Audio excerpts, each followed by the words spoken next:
Have you ever been somewhere and felt like you didn't belong, just because of how you look? That's exactly what happened to a successful black woman named Talia Monroe at the airport. She was standing at the gate, ready to board her flight, dressed in a sharp business suit.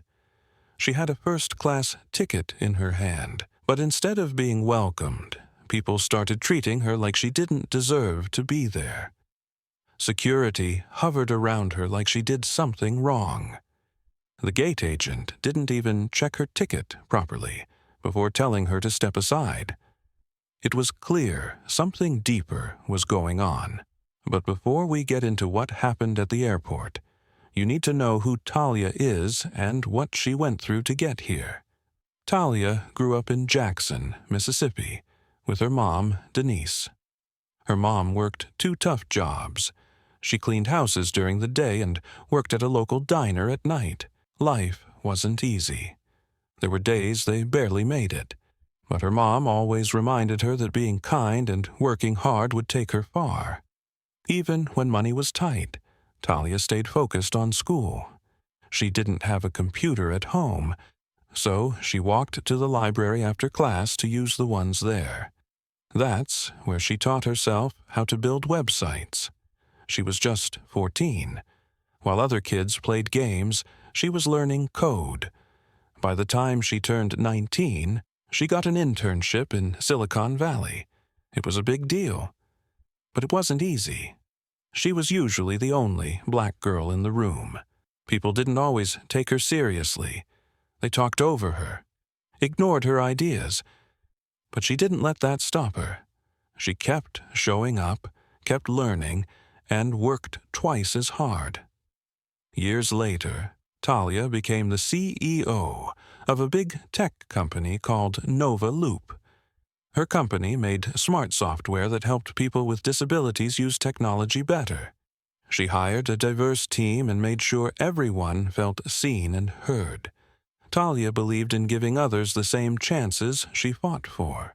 Now, she was heading to Zurich to speak at a global tech event. She was going to share her journey and her ideas with thousands of people. But before she could even get on the plane, something happened that reminded her of how far we still have to go. Talia arrived early at JFK Airport, ready for her trip to Zurich. She walked confidently through the terminal, rolling her sleek black suitcase behind her. She had a first-class ticket in her hand. She earned it. She booked it herself. No favors, no upgrades. She bought that seat fair and square. When she got to the gate, there were other people standing around. Some were waiting in line. Some were just sitting nearby. Talia calmly stepped into the first-class line, pulled out her phone, and waited. But when it was her turn to check in, the gate agent looked her up and down and frowned. "Ma'am, this line is for first class only," the agent said, sounding annoyed. Talia smiled and handed over her ticket. "It is first class," she replied. But the agent didn't even look at the boarding pass properly. She just repeated herself, this time louder. "Please step aside. I'll need to see some ID people nearby," started to stare. Talia felt the heat rise in her chest, but she stayed calm. She reached into her purse and handed over her ID. No apology, no explanation. The agent acted like she was doing her a favor. Then something happened that made it worse. A white couple, dressed in casual clothes and holding coach tickets, walked up. The same agent greeted them with a smile and let them through without even checking their seats. No questions asked. No ID. Talia took a deep breath. She knew exactly what was happening. This wasn't about her ticket. It was about what she looked like. When she spoke up and asked why they were being treated differently, the agent waved her off and called security. 2 officers walked over and started questioning her. People were watching now, some with phones, some whispering to each other. Talia's hands shook, not from fear, but from frustration. She knew she didn't do anything wrong. The agent told her that her seat had been accidentally reassigned. Just like that. No sorry, no fix. Just a cold dismissal. Talia could have yelled. She could have made a scene. But instead, she turned to a little girl sitting nearby who was holding a book and said calmly. The girl smiled shyly and held it up. That small moment helped Talia center herself again. She wasn't going to let anyone take her power away. What they didn't know was Talia wasn't just a passenger. She wasn't just a CEO. She was also a board member of the investment group that held major shares in Skyreach Airlines. Talia stepped away from the gate, still holding her boarding pass and ID. Her heart was racing, but her face stayed calm. She walked over to a quiet corner, pulled out her phone, and made one simple call. No yelling, no threats, just quiet power. The person on the other end picked up quickly. Talia spoke clearly and firmly. "Activate the clause. I want our full investment in Skyreach reviewed. If they don't release a statement and fix this by tonight, we're pulling out." She didn't need to say more. The person on the other end understood. Talia was a board member in the investment group that funded a huge portion of Skyreach Airlines. Her name held weight. Her voice could shift millions. While other passengers boarded, unaware of what had just happened, Talia took a seat in the waiting area and opened her laptop. She wasn't going to let this go.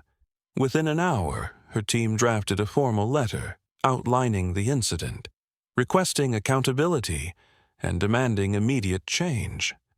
By the time her replacement flight landed, news outlets had already picked up the story. Tweets were going viral. Headlines started to roll in.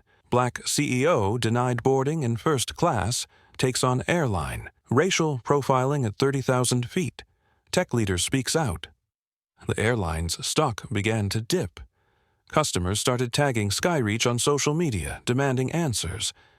The CEO of the airline tried to reach out, but it was too late. The world was watching now, and Talia had no plans of staying silent. Within 12 hours, Skyreach Airlines issued a public apology.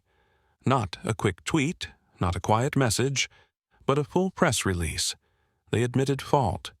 They acknowledged what happened to Talia was wrong. And they promised change. But Talia wasn't finished yet. She didn't want just words. She wanted action. So she made sure part of the deal included real change. Skyreach agreed to launch a full anti-bias training program across all their staff, designed by Talia's own team at Novaloop. It wasn't just about her.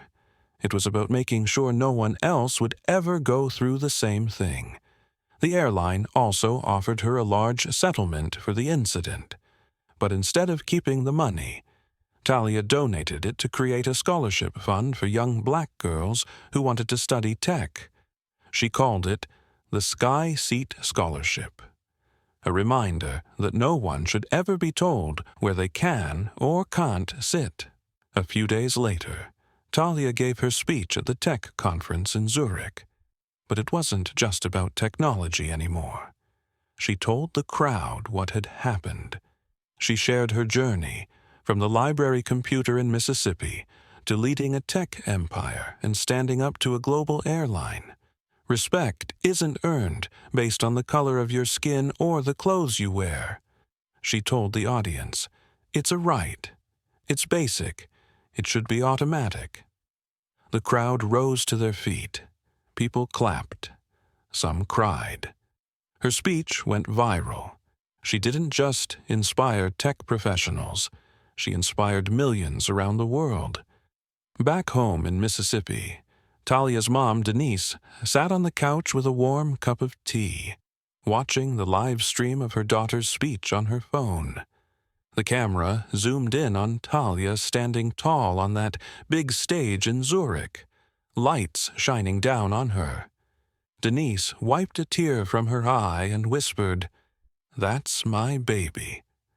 I always knew she'd change the world. As the applause died down, Talia looked directly into the camera with a calm strength in her eyes. Her voice didn't shake. It didn't rise. It just carried truth. To every black woman who's ever been told to sit down, to wait your turn, or to stay quiet, your time is now. And if the world doesn't give you a seat, build your own table. The crowd cheered, but it wasn't just about the moment. It was about the message. She had turned pain into purpose. Then she leaned forward just a little and said, "Have you ever had to stand up for yourself in public? Share your story with me. I want to hear it." And just like that, the story wasn't just hers anymore. It belonged to everyone who's ever felt invisible, disrespected, or dismissed, but chose to speak up anyway.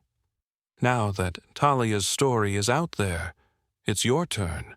Think back to a time when someone treated you unfairly, maybe because of how you looked, where you came from, or what they thought you could or couldn't do. Have you ever experienced discrimination while traveling, at work, or just out in public? What did you do? What do you wish you had done?